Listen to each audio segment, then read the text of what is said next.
નમસ્કાર મિત્રો, સ્વાગત છે તમારું મારી ચેનલમાં. હું છું રાજેશ અને તમે જોઈ રહ્યા છો અમરીશ ફૂડવર્ડ. મિત્રો, આજે ખૂબ જ સરસ મજાનો વિડીયો હું તમારા માટે લઈને આવ્યો છું. વિડીયો પૂરેપૂરો જોજો, ક્યાંય સ્કીપ નહીં કરતા. તો ચાલો મિત્રો, વિડીયો શરૂ કરીએ. તો આજે આપણે બનાવીશું ઇસ્કોન મંદિરના પ્રસાદમાં મળતી ખીચડી. તો ખીચડી બનાવવી બિલકુલ આસાન છે. તેના માટે આપણે 2 ચમચા રાઈસ લેવાના છે, કોઈપણ ચોખા ચાલે, અને એમાં 1 ચમચો મગની ફોતરા વગરની દાળ, ફોતરાવાળી દાળ પણ ચાલે, અને ચોખાને આ રીતે હાથ વડે મિક્સ કરી દેવાના છે. અને ત્યારબાદ પાણીથી એને સારી રીતે ધોઈ લેવાના છે. ધોઈ લીધા પછી એને પાણી નિતારીને સાઈડમાં રાખી દઈશું અને હવે વઘાર મૂકી દઈશું. તો એના માટે 1 ચમચો શીંગતેલ લીધું છે, એમાં તજ, લવિંગ, ઇલાયચી, કાળા મરી, જીરું અને થોડી હિંગ એડ કરવાની છે. ઇલાયચીની સુગંધ પણ ખૂબ સરસ આવે છે, જરૂરથી દાળ નાખજો. અને ત્યારબાદ વઘાર થોડો ક્રેકલ થાય એટલે આપણે કરી પત્તા એડ કરી દઈશું અને હિંગ પણ એડ કરવાની છે.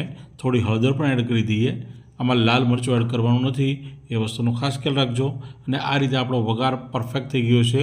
હવે આપણે શાકભાજીમાં આપણી પાસે જે પણ હોય તે નાખી શકીએ. આપણે દૂધી, બટેટા, લીલા વટોણા અંદર એડ કરી દીધા છે. હવે એને વઘારમાં બરાબર મિક્સ કરી દેવાના છે અને ગેસની ફ્લેમ થોડી હાઈ કરી દઈશું.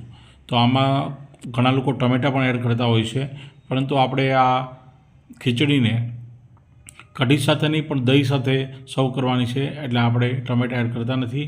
અને હવે સ્વાદ મુજબ મીઠું એડ કરી દેવાનું છે. અને ત્યારબાદ આપણે દાળ અને ચોખાને પલાળી રાખ્યા હતા એ પણ એડ કરી દીધા. 1 થી 1.5 લીટર જેટલું પાણી એડ કરી દેવાનું છે. ચમચા વડે એકવાર બરાબર બધું હલાવી લઈશું. તમે ઇસ્કોન મંદિરમાં ઘણીવાર આ ખીચડી ખાધી હશે, અને ભાવનગરમાં, અમદાવાદમાં અને ગુજરાતભરના દરેક ઇસ્કોન મંદિરમાં દર રવિવારે આ ખીચડી મળે છે. થોડું ધાણા જીરું પાવડર એડ કરી દીધું અને 1-2 લીલા તીખા મરચાં એડ કરી દેવાના છે. અને ત્યારબાદ કુકરનું ઢાંકણ બંધ કરી દેવાનું છે.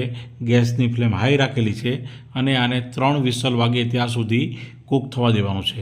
તો આ રીતે 3 વિસલ વાગ્યા પછી આપણી ખીચડી બનીને તૈયાર થઈ ગઈ છે. મિત્રો, ખૂબ જ સરસ બની છે અને થોડી આ રીતે ઢીલી ખીચડી બને છે. ઇસ્કોન મંદિરની ખીચડી આવી ઢીલી જ હોય છે. અને ત્યારબાદ થોડી કોથમીર એડ કરી દઈએ. દેશી ઘી 1 ચમચી એડ કરી દેવાનું છે, 1 થી 1.5 ચમચી. અને ત્યારબાદ એને ફરી એકવાર બધું જ મિક્સ કરી દેવાનું છે. અને હવે બસ આપણી ખીચડી તૈયાર છે. હવે આપણે આને પ્રસાદમાં આ રીતે થાળીમાં પીરસી દેવાની છે. અને ઉપરથી કઢી જો બનાવી હોય તો કઢી, નહીંતર આપણે ઘાટું દહીં આ રીતે એડ કરવાનું છે.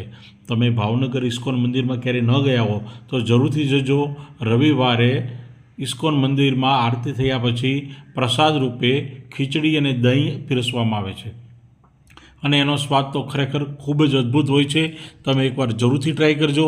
ભાવનગર, અમદાવાદ એ સિવાય ઘણા બધા શહેરોમાં ઇસ્કોન મંદિર આવેલા છે, અને દરેક મંદિરમાં પ્રસાદી રૂપે ખીચડીનું ખૂબ જ મહત્ત્વ છે. તો મિત્રો, તમને મારો વિડીયો ગમ્યો હોય તો મારા વિડીયોને લાઇક કરજો. વધારે ગમ્યો હોય તો સબસ્ક્રાઈબ કરજો.